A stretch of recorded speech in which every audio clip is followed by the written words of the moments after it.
Tech Witch, Episode 101, Pilot. Written by Trey Livingston. Story by Damian Taylor. Narration by Caitlin Martin.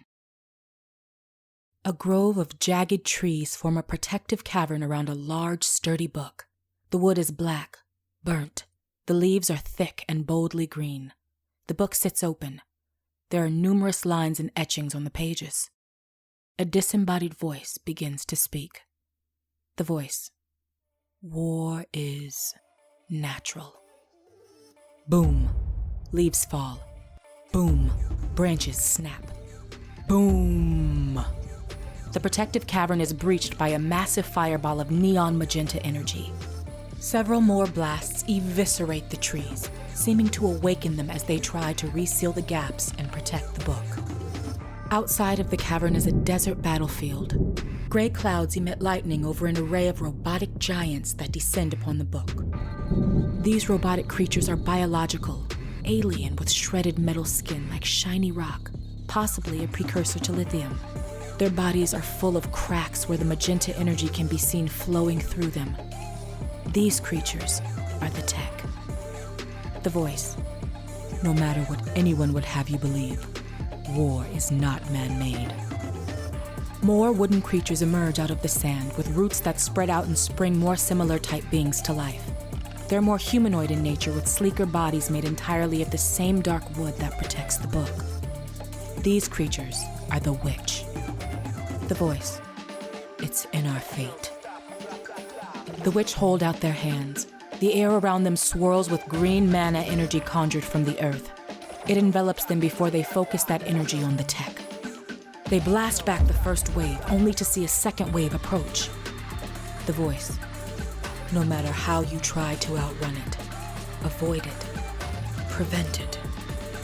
The witch charged the tech. Both sides collide. Green mana and magenta energies fire and burst. Everything turns white, then fades to a much more pixelated world, where the tech now look like armored soldiers, and the witch like humanoid green aliens. The voice. It can still show up at your front door. It's a video game played by Lowell Mathieu. He clicks rapidly at his controller while a machine in the back corner of his apartment scans the pages of an ancient book, one that looks almost exactly like the one seen in the protective cavern. Lowell battles away. His cell phone dings. A new text from Bridgette comes through. Where are you? We're outside. It's time to go now. Lowell looks away for only a brief millisecond, leading his on-screen character to get eviscerated by the enemy. Lowell. Oh, crap. He tucks his phone in his pocket and grabs his keys in his wallet. Runs out the back door with his code, but doubles back to the scanner. Looks around. Something's missing.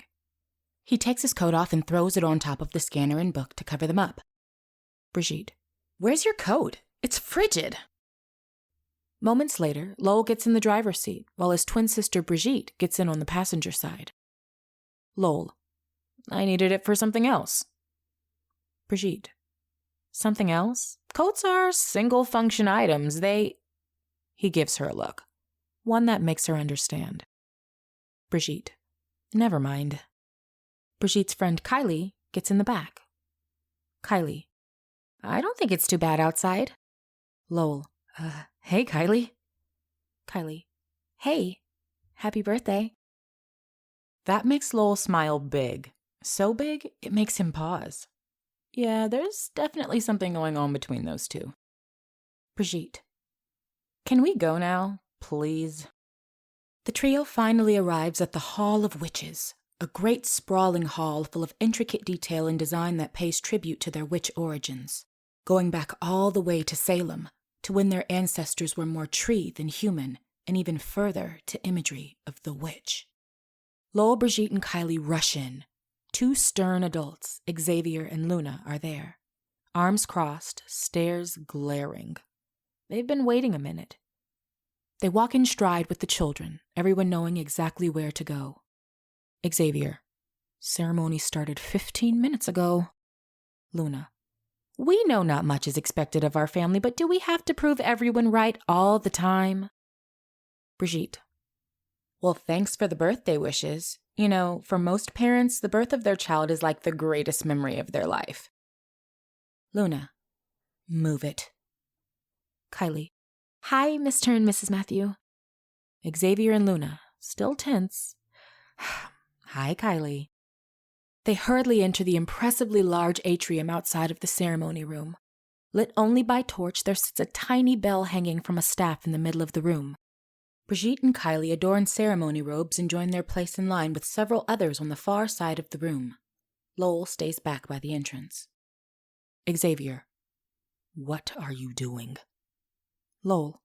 I don't need to join a ceremonial test I know I can't pass. Luna. You're from a long line of witches.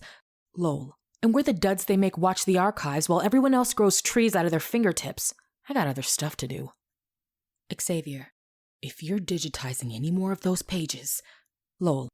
What? No, I have a new client that needs a credit tracking app programmed. Xavier. Do the ritual. This draws the attention of the Elder Council, who all, except for Kylie's dad, John Williams, are watching from the mezzanine above. Lowell. Get it through your head. They don't want us here. They want us in the closet, making sure no one burns their books. Lowell storms out, just as Kylie steps up to the bell. She holds her hand up to it and makes it ring as though the wind pulsed through her hand. Jean smiles. Bridgette approaches, holds her hand up the same way, concentrates. Nothing happens. Jean's proud smile now turns into a condescending smirk. Xavier looks over, definitely having noticed it. Jean. Welcome new witches and warlocks. Please join us for the master ceremony already in progress. A massive door opens before the new witches. Inside, a group of master witches and warlocks conjure a dazzling display of power that shows levitating water turn to fire, to air, to sand in a massive hurricane contained to the room. The new class rushes in like they've just been granted access to a free concert from their favorite band. Kylie remorsefully looks back at Bridgette, who remains behind. She thinks about staying back, but...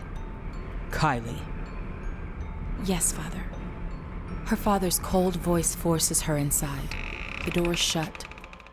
Xavier and Luna take each other's hands, sad for their kids. Meanwhile, Lowell is playing the arcade version of the game he played at home. Some other guys around his age, Tug and Chad, approach from behind. They invade his personal space, but Lowell stays focused on the game. Tug. Wow, playing Earth War 4? How last decade of you? Lowell. Who talks like that? Tug. What'd you say? Lowell. I'm playing a game. Piss off. Back in the ceremony room, Bridgette sits alone in the middle of the hurricane. A tiny pile of sand by her feet. She kicks it. Kylie enters. I came back when I saw your parents leave. They looked pretty upset. Bridgette. Oh, you know, nothing like confirming the prophecy that you're the only family in your lineage without any abilities. Kylie. How are you doing?